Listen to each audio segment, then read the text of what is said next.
અમદાવાદ કોર્પોરેશનની સામાન્ય સભામાં વિપક્ષ કોંગ્રેસે રખડતા શ્વાનની સમસ્યાનો મુદ્દો ઉઠાવ્યો હતો. રખડતા શ્વાનથી પ્રજાને છુટકારો આપવામાં નિષ્ફળ ગઈ હોવાનો આક્ષેપ છે. કોર્પોરેશન સત્તાધીશો સામે સવાલ ઉઠાવતા શહેજાદ ખાન પઠાણે કહ્યું હતું કે અમદાવાદ શહેરમાં 5 વર્ષમાં 3,41,000 શ્વાન કરડવાના કેસ નોંધાયા છે. દરરોજ સરેરાશ 184 લોકો શ્વાનના હુમલાનો ભોગ બની રહ્યા છે.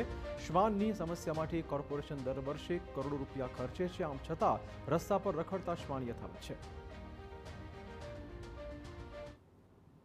यानी कि अहमदाबाद शहर में पिछले 5 वर्षों में स्ट्रीट डॉग के काटने के 3,41,000 केसेस बने हैं.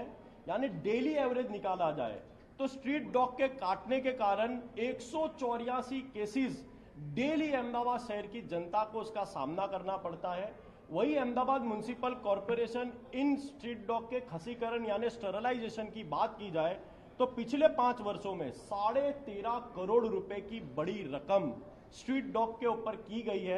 लेकिन आज भी अहमदाबाद शहर की सड़कों पर ऐसा लगता है कि अहमदाबाद शहर की जनता को आज भी सो कॉल्ड स्मार्ट सिटी का टैग दिया गया है, लेकिन उस स्मार्ट सिटी में स्ट्रीट डॉग की परेशानी के कारण अहमदाबाद शहर की जनता को परेशानियों का सामना करना पड़ता है. બીજી બાજુ કોર્પોરેશનની સ્ટેન્ડિંગ કમિટીના ચેરમેને વિપક્ષના આક્ષેપો નકારતા કહ્યું છે કે લોકો શ્વાનના હુમલાનો ભોગ ન બને તે માટે શ્વાનના ખસીકરણ પાછળ કોર્પોરેશન ખર્ચો કરે છે અને સુપ્રીમ કોર્ટના ગાઈડલાઈન પ્રમાણે જ ખસીકરણ કર્યા બાદ જે તે વિસ્તારમાં શ્વાનને છોડી દેવાતા હોય છે અને આગામી સમયગાળામાં આક્રમક થયેલા શ્વાનને રાખવા માટે પણ કોર્પોરેશન ડોગ શેલ્ટર હોમ પણ બનાવશે. આ ઉપરાંત દરેક અર્બન હેલ્થ સેન્ટર પર હડકવાની રસી ઉપલબ્ધ બનાવાશે. તો આ રખડતા શ્વાનને કંટ્રોલ લેવા માટે ખસીકરણ પાછળ આ ખર્ચ કરવામાં આવતો હોય છે. કોઈને કૂતરું કરડે અને હડકવા ન થાય એટલા માટે આ ખસીકરણનો ખર્ચો કરવામાં આવતો હોય છે.